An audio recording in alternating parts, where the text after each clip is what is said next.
All right, so welcome to another deep dive with us. Today, we're taking a look at something pretty amazing.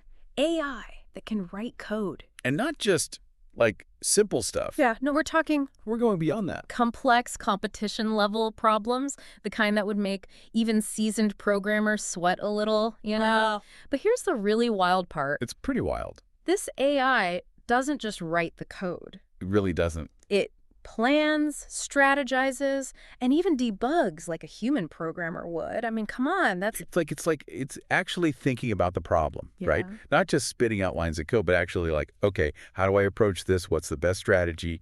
It's incredible. It's mind-blowing, really. And I know we've talked about AI code generation before, but this feels different. It is, definitely. The paper we're diving into today is called CODESIM, Multi-Agent Code Generation and Problem Solving through Simulation-Driven Planning and Debugging. Okay, that's a mouthful. It is, but it really sums it up, actually. Yeah. Because this system is all about simulating how humans think when they code. Okay, so let's unpack that a little bit. Sure. How is this different from what we've seen before in AI code generation? I mean, those tools could already write some pretty impressive code. Right, but they had their limits. Like, they'd often need a human to go in and correct things multiple times. Yeah, I can imagine that getting pretty frustrating kind of defeats the purpose of having AI help in the first place, right? Exactly. So CodeSim aims to produce more accurate code right off the bat. Less back and forth, less headache. I'm liking where this is going, but how does it actually achieve this? Well, the key is it's called a multi-agent framework. Multi-agent. Yeah, so it uses 3 different agents, you could call them, that work together. A planning agent, a coding agent, and a debugging agent. 3 agents. It's like a little coding team inside the AI. I'm intrigued. Tell me more. So each agent has a specific role, and they mimic the way humans break down the coding process. Okay, I'm starting to get it. So let's start with the planning agent. I'm guessing this is where the thinking happens, right? Right. So when the AI is given a problem, the planning agent doesn't just jump into writing code.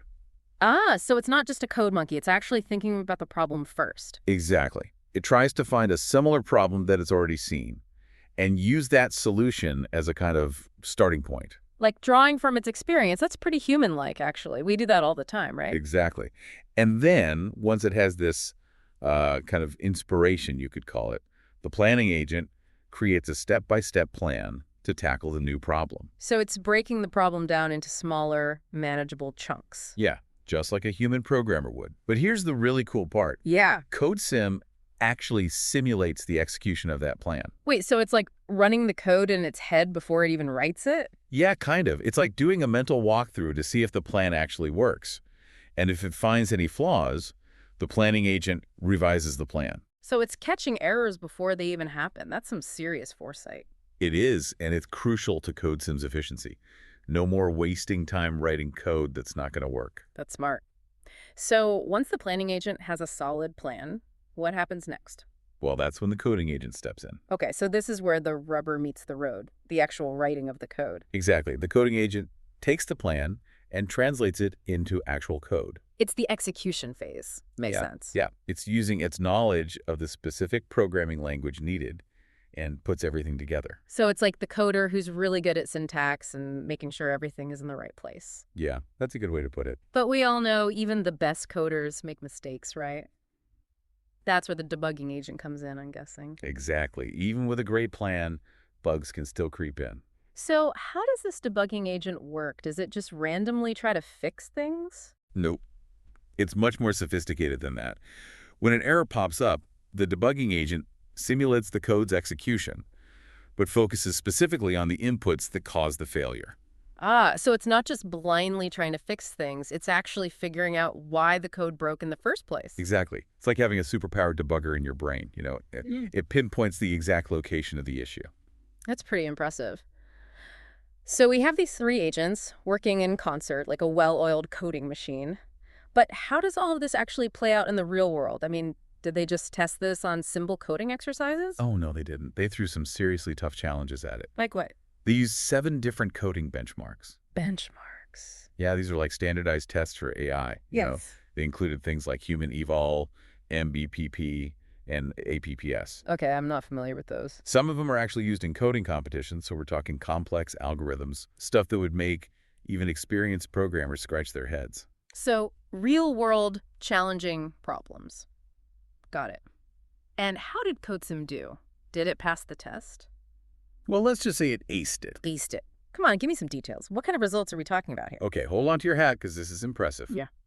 CODESIM consistently outperformed other state-of-the-art methods. We're talking a whole new level of accuracy and efficiency. Okay, color me impressed.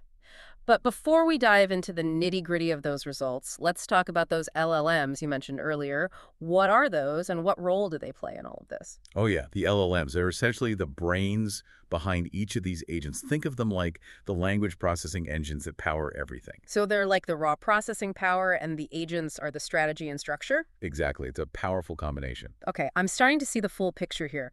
We've got these three intelligent agents, each with its own specialty, powered by these sophisticated LLMs. They work together, planning, coding, and debugging, like a human programmer would. And from what you're saying, it actually works, and works incredibly well. It does. So let's get into those results. What kind of performance are we talking about? What makes CODESIM stand out from the crowd? Well, one of the most impressive results came from the human evil benchmark, which is specifically designed to test AI against problems originally made for human programmers. Okay, so this is a real test of its ability to think like a human coder. And Using GPT-4, which is one of the most powerful LLMs out there, CODESIM achieved a 95.1% accuracy rate on human evil. 95.1%. Wow, I'm no coding expert, but that sounds pretty incredible. It is. It's an unprecedented level of accuracy for AI code generation.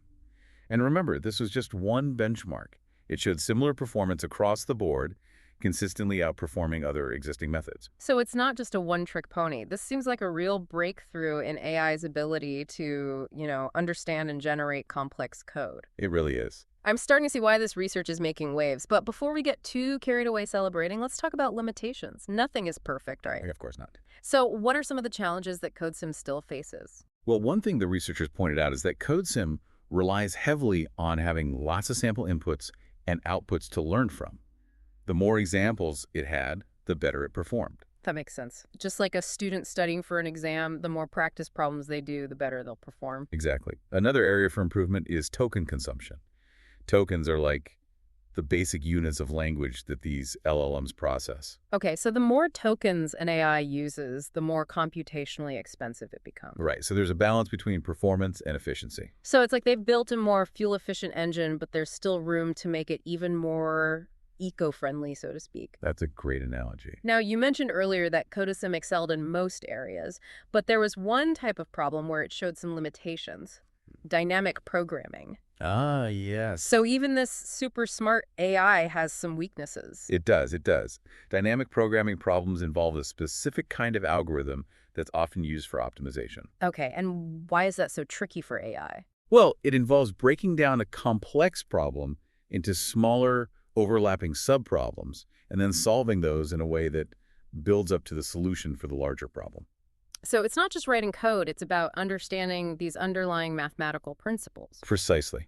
And while CODESIM did okay with these types of problems, it wasn't as stellar as in other areas. So it's like it's aced some of the toughest coding exams out there, but it still needs a bit more tutoring in this one advanced topic. Yeah, that's a good way to put it. But all this talk about AI acing exams and needing tutoring, it really makes you think, doesn't it? What do you mean? Well, if AI can learn to code this well, what does that mean for the future of programming? Are human coders going to be obsolete? That's a question a lot of people are asking. And honestly, it's too early to say for sure. But here's the thing. I think it's important to remember that AI, even something as advanced as CODESIM, is still a tool. So it's not about replacing humans, but rather changing the way we work. Exactly. Think back to when calculators were first invented. Some people were worried they'd make mathematicians obsolete, right? Right, but that obviously didn't happen. Nope. Instead, calculators freed mathematicians from doing tedious calculations by hand and allowed them to focus on more complex, higher-level thinking. Ah, so you're saying AI coding tools like CODESIM could do the same for programmers. Exactly. They can handle the more routine aspects of coding, letting human programmers focus on the creative problem solving, the strategic decision making, the stuff that really requires human ingenuity. So it's not about AI taking over, it's about AI augmenting human capabilities. That's a much more optimistic and, I think, realistic way to look at it. I agree. And that's what makes this research so exciting. It's not just a cool technical achievement, It's a glimpse into a future where AI can collaborate with humans to solve increasingly complex challenges. It really is. And that collaboration itself is something we need to explore further. Well, luckily for our listeners, that's exactly what we'll be doing in part 2 of this deep dive. So make sure to stick around. You won't want to miss it. Absolutely. So, welcome back. Before the break, we're talking about how AI tools like CodeSim could change the way human programmers work. Are they going to be replaced? Are they going to be working alongside AI? It's all pretty fascinating. Yeah, definitely a lot to unpack there. We talked about the potential of this collaboration, but I'm curious, what does that actually look like right now? How are researchers exploring this whole human AI partnership thing in the context of CodeSim? Well, one really interesting thing they've looked at is integrating external debugging tools with CodeSim. Okay, so not just relying on that AI's internal debugging agent, but actually bringing in the kind of specialized tools that programmers already use. Exactly. It's like giving the AI an extra pair of expert eyes, Mhm. someone to help it catch those really tricky bugs that might slip through the cracks. So it's like an AI apprentice working with a seasoned programmer, each bringing their own unique skills to the table. That's a great way to put it. And the research suggests that this combination, CodeSim plus these external tools, could really boost its performance. We could be talking even more accurate and efficient code generation. That makes a lot of sense. I mean, imagine a world where AI can handle that initial heavy lifting of code generation, all the, basic structure and syntax, and then the human programmers can come in and focus on the finer points, the creative problem solving, the strategic decision making. Exactly. It frees up human programmers to really focus on those aspects of their work that require, human ingenuity. It's like AI taking care of the grunt work so that humans can focus on the more intellectually stimulating stuff. And this isn't just limited to software development. Think about scientific research, for example. AI can help researchers generate code for complex simulations or data analysis, which could really speed up the pace of discovery. So it's not just about making coding faster, it's about empowering people to tackle bigger, more complex problems across a variety of fields. That's pretty amazing. It is. And it really highlights why this research is so compelling. It's not just about building a better code writing machine. It's about expanding what's possible, pushing the boundaries of human ingenuity. Absolutely. Now, before we get too far ahead of ourselves, I want to circle back to something we talked about earlier, those 7 challenging coding benchmarks used to evaluate CodeSim. We talked about how it did incredibly well overall, but I'm curious, were there any specific benchmarks where CodeSim really shined? Or anywhere it, maybe struggled a bit? That's a great question. So while it did consistently outperform other methods across all of the benchmarks, there were a couple that really highlighted CodeSim's strengths. Like take the APPS benchmark, for example. Okay, and what's special about that one? Well, APPS focuses on generating code for solving problems that are described in natural language. Oh, interesting. So the AI has to be able to understand not just programming concepts, but also like the nuances of human language. Exactly. That's like the AI has to be a programmer and a linguist all rolled into one. That's a tall order. It is, it is. But CodeSim actually excelled at this challenge. Really? Yeah, it showed it could really bridge that gap between human intention and, actually executing that in code. That's impressive. So how well did it do? It achieved an 82.5% accuracy rate on APPS, which is significantly higher than any other state-of-the-art methods. 82.5% on something that complex. That's pretty remarkable. It really is, and it just underscores how powerful this multi-agent approach can be. Each agent contributing its expertise, working together to solve the problem. It's like a dream team of AI coders. Now, you mentioned earlier that CodeSim struggled a bit with dynamic programming problems. What makes those types of problems so challenging for AI, even for something as advanced as CodeSim? Well, dynamic programming, it involves breaking down a complex problem into smaller, overlapping subproblems. And then you have to solve those subproblems in a way that builds up to the solution for the larger problem. Nah. It's a very efficient approach, but it requires a deep understanding of recursion and optimization techniques. So it's not just about writing code, it's about understanding those underlying mathematical principles and applying them strategically. Exactly. And while CodeSim showed some competence in this area, it wasn't quite as masterful as it was with other problem types. So it's like CodeSim has aced some of the toughest coding exams out there, but it still needs a bit more tutoring when it comes to these more intricate problem-solving strategies. You got it. And it highlights the fact that even though AI is advancing really rapidly, There are still areas where human expertise and understanding are absolutely essential. Right. It's not about AI replacing humans. It's about finding that balance, leveraging each other's strengths to achieve the best outcomes. Absolutely. We've talked about the potential benefits of this collaboration, the areas where AI excels, and the areas where it still needs some guidance. But this brings up another really important question. We've seen how impressive this human-like approach can be, but the deeper question is, what does this mean for the future? Okay, yeah, I see what you mean. What are some of the broader implications of AI systems that can think more like humans? What does the success of CodeSim tell us about the future of AI, not just in coding, but in other fields as well? Well, if an AI can learn to plan, code, and debug like a human, what other human-like cognitive tasks might it be capable of mastering? Could we see AI systems that can design experiments, write novels, or even compose symphonies? Who knows? Those are some fascinating and maybe even a little unsettling possibilities. Are we on the verge of an AI renaissance where machines are not just tools, but creators and innovators in their own right? That's a question philosophers and scientists are grappling with right now. And honestly, we don't have all the answers yet. Yeah. But one thing is certain, the landscape of human ingenuity is changing rapidly, and AI is playing an increasingly central role. It's both exciting and a little daunting to think about. But that's what makes this research so important. It's not just about the technical achievements, it's about understanding the potential impact of AI on our world and what it means to be human in this age of intelligent machines. Exactly. And while there's much we still don't know, I think it's safe to say that the future of AI is deeply intertwined with the future of humanity. And on that note, we'll wrap up part 2 of this deep dive. But be sure to join us for part 3, where we'll explore some of the ethical considerations surrounding AI code generation and discuss what steps we can take to ensure a future where AI and humanity thrive together. And welcome back to the final part of our deep dive into AI code generation.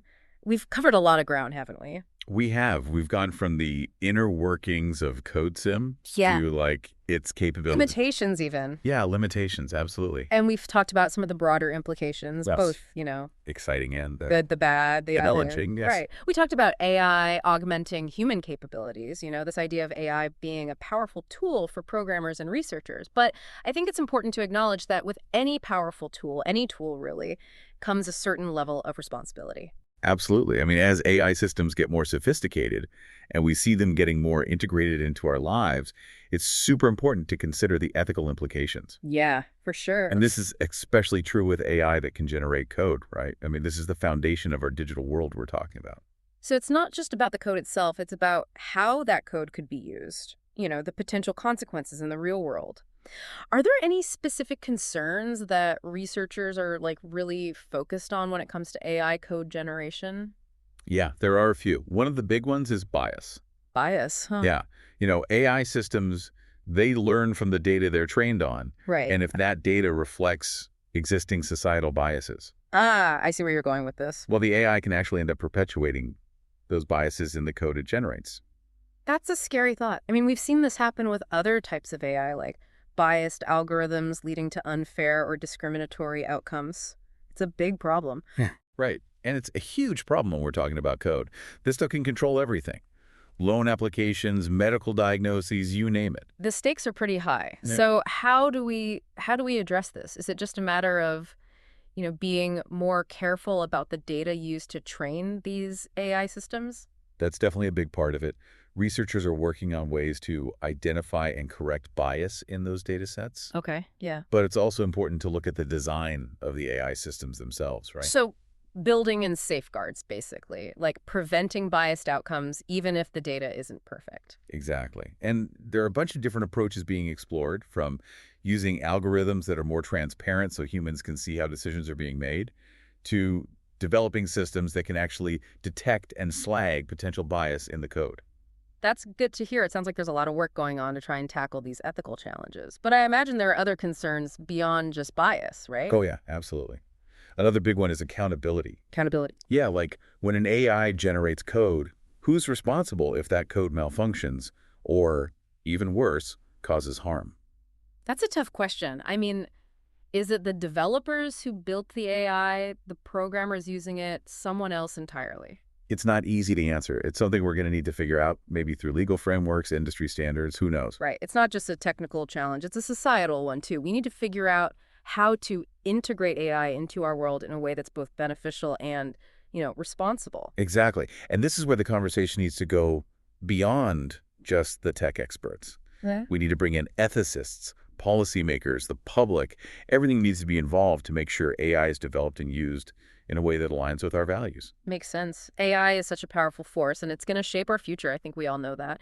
Having these conversations now, that's crucial to steering things in the right direction. Couldn't agree more. And, this research on CODESIM, with its focus on human-like thinking, that actually provides a really valuable framework for these discussions. Right, because by understanding how AI systems like this work, we can start to anticipate those potential issues and hopefully find ways to mitigate them. Yeah, it's about moving past the hype and the fear surrounding AI and really having those thoughtful, nuanced conversations. Well, and that's what we've tried to do in this deep dive, right? Yeah, we have. We've explored the technical details, the good, the bad, the ethical challenges, all of it. It's a complex topic for sure, and there's a lot we still don't know. Absolutely. But I think one thing is clear. AI isn't just some tool. It's a reflection of ourselves, our ingenuity, our values. As we continue to develop these increasingly sophisticated AI systems, it's on us to hold ourselves accountable. Well said. The future of AI is in our hands. It's up to us to shape it in a way that benefits everyone. And on that note, we'll wrap up our deep dive into the fascinating world of AI code generation.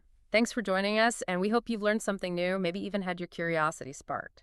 It's an exciting and sometimes a little scary field, but one that we all need to be thinking about, that's for sure.